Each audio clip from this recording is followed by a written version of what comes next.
नमस्कार दर्शकों, मैं हूं राजेश शर्मा। आप सभी का चैनल में स्वागत है।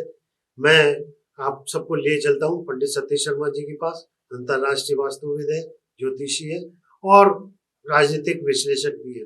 अभी हाल ही में इन्होंने एक भविष्यवाणी करी थी कि पुष्य नक्षत्र में ईरान अमेरिका का युद्ध आरंभ हुआ था और उस युद्ध का समाप्त होना अभी संभव नहीं है और ये भविष्यवाणी सत्य सिद्ध हुई है। आपका स्वागत है सतीश शर्मा जी। नमस्कार राजेश जी, दर्शकों को भी नमस्कार। तो मैं आपको बधाई देना चाहता हूँ कि आपकी भविष्यवाणी लगातार सत्य सिद्ध साबित हो रही। और अब ये भी जानना चाह रहा हूँ कि वर्तमान में अब इनका क्या स्थिति होने वाली है और क्या ऊर्जा संकट वापस से बढ़ेगा पूरे विश्व में।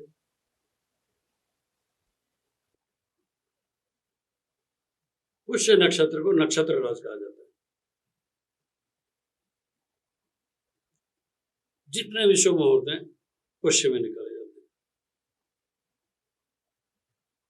और आपको जानकर आश्चर्य होगा कि शादी विवाह के लिए पुष्य नक्षत्र की वर्जित ना है।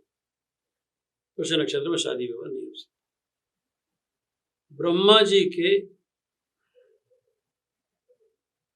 किसी काम जागृत हुआ, किसी कारण से पुत्री को ले गई, तो उनको ये शाप लग गया कि जिस नक्षत्र में हो उस नक्षत्र को वर्जित ही कर देते हैं। उस विषय को कभी फिर उठाएंगे अपन, जब कभी माइथोलॉजी पर कोई चर्चा करेंगे।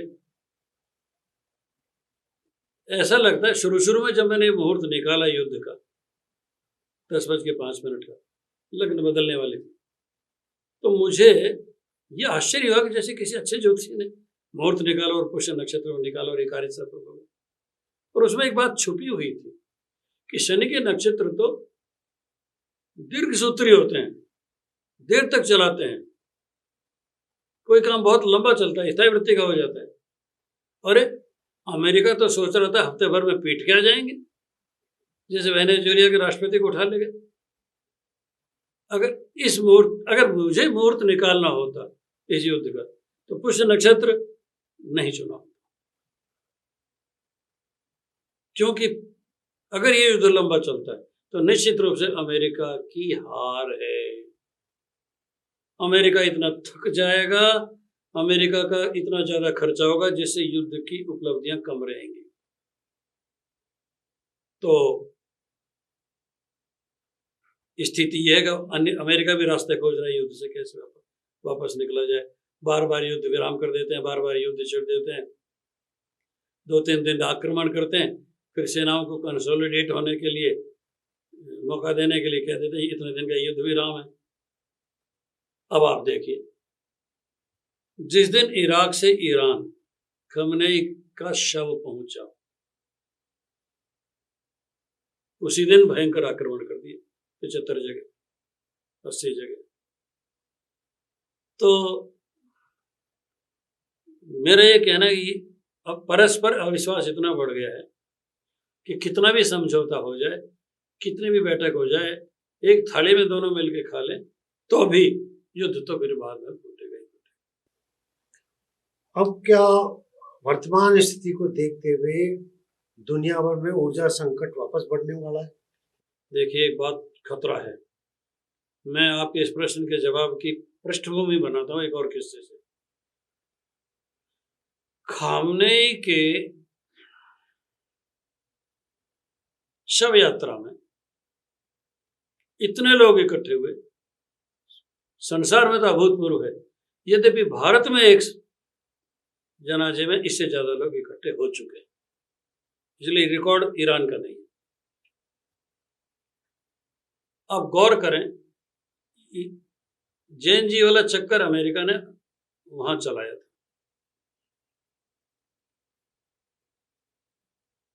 और वो कामना कर रहे थे कि वहां एकदम जैसे हम इनको मारेंगे विद्रोह खड़ा हो जाएगा और वो लोग राजधानी पर कब्जा कर लेंगे। ये अमेरिका की ये डीप स्टेट की सबसे पुख्ता शैली है। वो शैली फेल होने लग गई क्योंकि इन्होंने बांग्लादेश में किया, उसको भारत ने उलट दिया, चीन ने उलट दिया, श्रीलंका में भी कुछ ऐसा ही हुआ, यहाँ के कॉकरोच भी पिट गए, नेपाल में हो गया, नेपाल में उलटफेर हो गया। मैं स्पष्ट कह रहा हूं कि रॉ, मोसाद, रशिया की एजेंसी, चाइनीज की एजेंसी CIA से भारी पड़ रही है। अच्छा, ऑफिशियल आंकड़े कुछ और हैं। ईरान में जैसे ही विद्रोह फूटा, कुछ हजार लोगों को वहां के जो राष्ट्रीय सुरक्षा गार्ड ने मार दिया। अपुष्ट आंकड़े तो कह रहे हैं 40,000 लोगों को मार दिया। और वो जो बिना हिजाब के लड़कियां सिगरेट पी रही थी, नाच रही थी, कर रही थी, उसको देश दुनिया में ईरान ये बताने में सफल रहा। वो प्रोजेक्टेड फिगर्स थे, पेड मनी से खड़े किए हुए लोग थे। अगर राष्ट्र की JNG आती तो सत्ता पलट सकती थी। वो लोग सब कहाँ जाके छुप गए? या तो दमन के सामने छुप गए, या आंदोलनकारी वास्तविक नहीं थे और पेड वर्कर्स थे। अब जैसे ही अमेरिका ने किसी ऐसे जगह पर आक्रमण किया जहां 100 से अधिक बच्चे मारे गए, तो सारा ईरान का जनमत उसके खिलाफ। ईरान शिया सेंटिमेंट को बढ़ाने में और भुनाने में सफल हो गया। जिस इराक से उसने 8 साल तक युद्ध लड़ा, खामनेई का शव उसी इराक में 4 महीने सुरक्षित रहा। ये शिया सेंटिमेंट का एक्सप्लॉयटेशन। क्यों? शियाओं के सबसे पवित्र स्थान एक तो इराक में और एक ईरान में। सबसे पवित्र स्थल पर उसका शव रखा गया और सबसे पवित्र स्थल पर आकर वहां दफनाया गया। आप जानते हैं, बहुत बारीक बात जो सारा संसार नहीं जानता, पर हर शिया या सुन्नी जानता है इस धरती का। उसके शव को लाल कपड़े से उड़ाकर लाया गया, और ये संकेत है खून का बदला खून। युद्ध समाप्त नहीं हुआ।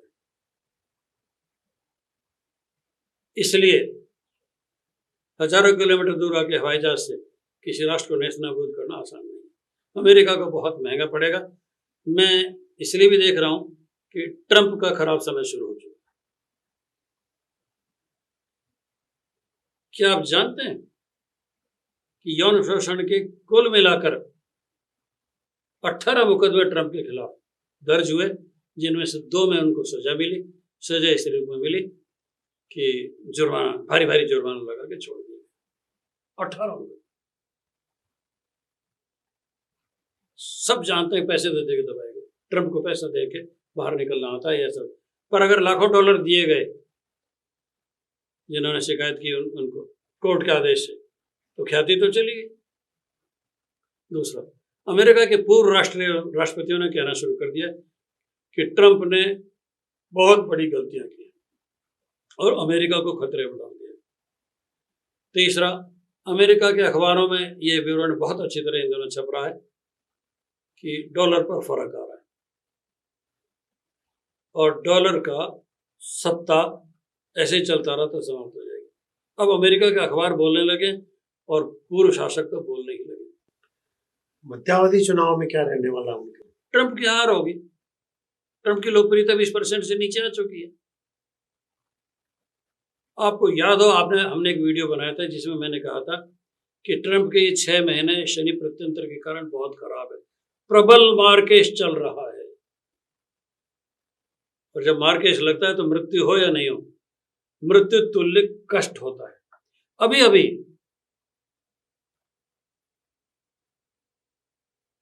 जब एक मीटिंग से ट्रंप लौट रहे थे, अभी कल परसों, उनको अपना एक प्लेन बदलना पड़ा और नए आधुनिक प्लेन से उतर के राष्ट्रपति के लिए नियत पुराने प्लेन में जाना पड़ा, क्योंकि उनको ये डर हो गया कि ईरान उड़ा नहीं दे। हम जो मारक दशाओं के प्रभाव देखते हैं तो ये आकलन जरूर करते हैं कि क्या ट्रंप को मृत्यु भय शुरू हो चुका है। एक तरह से ये तो इम्प्लाइड डिफीट है।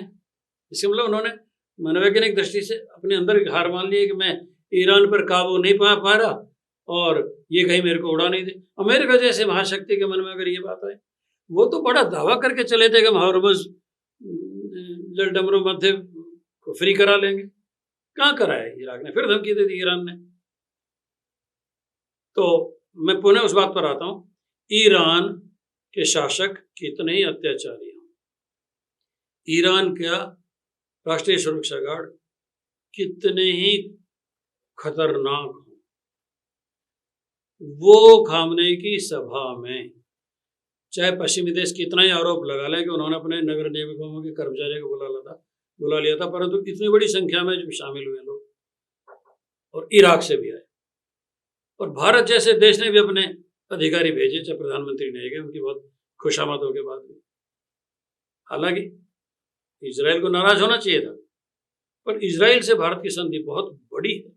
इजराइल के प्रधानमंत्री ने कहा भी है, जब अमेरिका ने घमंड में जेडी वांस ने कहा कि इजराइल का समर्थन केवल दुनिया में अमेरिका कर रहा है, तो इजराइल के प्रधानमंत्री नेतन्याहू ने ये कहा है कि नहीं, 140 करोड़ लोगों का देश भारत भी हमारे साथ है। अमेरिका के घमंड चकनाचूर हो गए इस बात से।